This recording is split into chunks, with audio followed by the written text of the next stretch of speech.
Income না থাকলেও tax file করুন, ৫টি কিন্তু বিরাট সুবিধা পাবেন। কী, কী সেই বিরাট সুবিধাগুলো পাবেন সব কিছু কিন্তু আজকের এই ভিডিওতে আলোচনা করব। আর কাদের এই ইনকাম ট্যাক্স ফাইল করা উচিত, ঠিক আছে, সেটাও কিন্তু আমি বলে দেবো। চলো এখন ডিটেলসে আলোচনা করা যাক। আর হ্যাঁ, ভিডিওটা কিন্তু কন্টিনিউ দেখতে হবে, কেটে কেটে দেখলে কিন্তু কিছু বোঝা যাবে না, ঠিক আছে। আর হ্যাঁ, অবশ্যই কিন্তু চ্যানেলটা সাবস্ক্রাইব করে রাখবে, আমি কিন্তু প্রতিনিয়ত এরকম আপডেট দিয়ে থাকি। নীল আইটিআর ফাইলিং, ইনকাম কম হলেও ট্যাক্স ফাইল করলে পাবেন 5টি বিশেষ সুবিধা। শূন্য আয়কর রিটার্ন দাখিল করার সুবিধা। কী সুবিধা রয়েছে, বিরাট ভালো ভালো কিন্তু কয়েকটা সুবিধা রয়েছে। বর্তমানে ডিজিটাইজেশনের যুগে বাড়িতে বসেই আয়কর রিটার্ন দাখিল করা যায়। আর যাদের ইনকাম কম তারাও আজকাল নীল আইটিআর ফাইলিং বা শূন্য আয়কর রিটার্ন ফাইলিং করে থাকেন। অর্থাৎ আপনার আয় যদি করযোগ্য নাও হয়, তারপরেও যদি আয়কর রিটার্ন ফাইল করেন সেক্ষেত্রেও বিভিন্ন সুবিধা কিন্তু পেতে পারেন, ঠিক আছে। দেখে নাও সুবিধাগুলো কী কী। 5 benefit of nil ITR filing 2024 online, ঠিক আছে। দেখে নাও, ভারতের আয়কর আইন অনুযায়ী বর্তমানে যাদের আয় 7 লক্ষ টাকার সীমা অতিক্রম করে তাদের জন্য আয়কর রিটার্ন জমা দেওয়ার বাধ্যতামূলক, ঠিক আছে। যারা কিন্তু 7 লক্ষ টাকার বেশি আয় করে তাদের কিন্তু আয়কর রিটার্ন করা বাধ্যতামূলক। কিন্তু যাদের আয় এই সীমার কম তারা কি আয়কর ফাইল করতে পারবেন না? অনেকেই মনে করেন সেই কথা, ঠিক আছে। কিন্তু বিশেষজ্ঞরা জানাচ্ছে একজন ব্যক্তির আয়ের করযোগ্য না হলেও তিনি চাইলে আয়কর ফাইল করতে পারেন এবং নিতে পারেন বিশেষ 5টি সুবিধা আয়করের। এর জন্য নীল আইটিআর পদ্ধতিতে কর জমা করতে হবে সেই ব্যক্তিকে।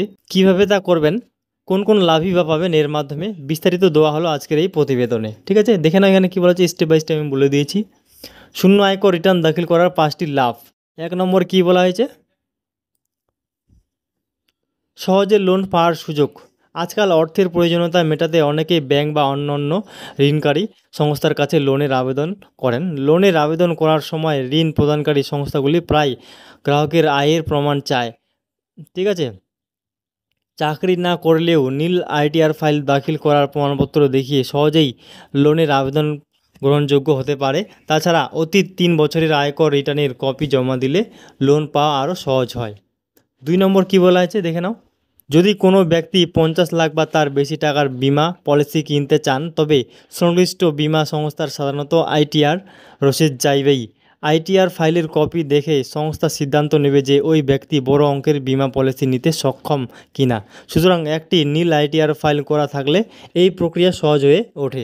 2 নম্বরে কী বলা হয়েছে, সহজে কিন্তু ভিসা পাওয়া, ঠিক আছে। বিদেশে যাত্রার জন্য ভিসা আবেদন করার সময় ভিসা প্রদানকারী কর্তৃপক্ষ প্রার্থীর আর্থিক ব্যবস্থা যাচাই করে। নীল আইটিআর ফাইল করা থাকলে এটি একটি গুরুত্বপূর্ণ নথি হিসেবে কাজ করে। যদি আবেদনকারী উপার্জনশীল না হন তাহলে তার পরিবারের অন্য সদস্যের আইটিআর কপি দেখানো যেতে পারে, যা ভিসা পাওয়ার প্রক্রিয়া সহজ করতে সহায়তা করতে হতে হয়, ঠিক আছে। তারপর দেখে নাও 4 নম্বরে কী বলছে, ঠিকানার প্রমাণপত্র। বর্তমানে অনেকেই অনলাইনে আয়কর রিটার্ন জমা করেন। যদি হাতে হাতে জমা দেওয়া হয় তবে আয়কর রিটার্নের কপি গ্রাহকের নিবন্ধন ঠিকানায় পাঠানো হয়। এই কপি একটি ঠিকানার প্রমাণ হিসেবে ব্যবহৃত হতে পারে, তাই নীল আইটিআর ফাইল করলে আপনার ঠিকানার প্রমাণ নিশ্চিত করা যায়, ঠিক আছে। 5 নম্বরে কী বলা হয়েছে, নতুন ব্যবসা শুরুর সুবিধা। নতুন ব্যবসা শুরু করার জন্য সরকারি প্রকল্প বা ডিল পেতে আইটিআর ফাইলের কপি প্রয়োজন হয়। সাধারণত সরকারি প্রকল্পের জন্য 5 বছরের আইটিআর ফাইল জমা দিতে হয়। এটি ব্যবসায়িক চুক্তি লাভের ক্ষেত্রে একটি গুরুত্বপূর্ণ নথি হিসেবে গণ্য হয়। কাদের জিরো আইটিআর ফাইল করা উচিত, 1 নম্বর কী বলা আছে, যাদের আয় করযোগ্য নয়। 2 নম্বর কী বলা আছে, যারা লোন, বিমা, ভিসা, ঠিকানা প্রমাণের জন্য আইটিআর ফাইল ব্যবহার করতে চান। 3 নম্বর কী বলেছে, যারা নতুন ব্যবসা শুরু করতে চান তাদের কিন্তু জিরো আইটিআর ফাইল করা উচিত, ঠিক আছে। তারপরে দেখানো কীভাবে শূন্য আয়কর রিটার্ন ফাইল করবেন। সেই জন্য কী করতে হবে, অনলাইনে যেতে হবে। ওয়েবসাইটের লিঙ্ক কিন্তু আমি আমার ভিডিও ডিসক্রিপশন বক্সে দিয়ে দিব। আয়কর দপ্তরের ওয়েবসাইটে গিয়ে অনলাইনে আইটিআর ফাইল করা হয়, ঠিক আছে। অফলাইনেও করা হয়, দেখে নাও। অফলাইনে কী করতে হবে, আইটিআর ফর্ম ডাউনলোড করে এবং তা পূরণ করে নিয়ে সরাসরি আয়কর দপ্তরে অফিসে গিয়ে জমা দিতে হবে।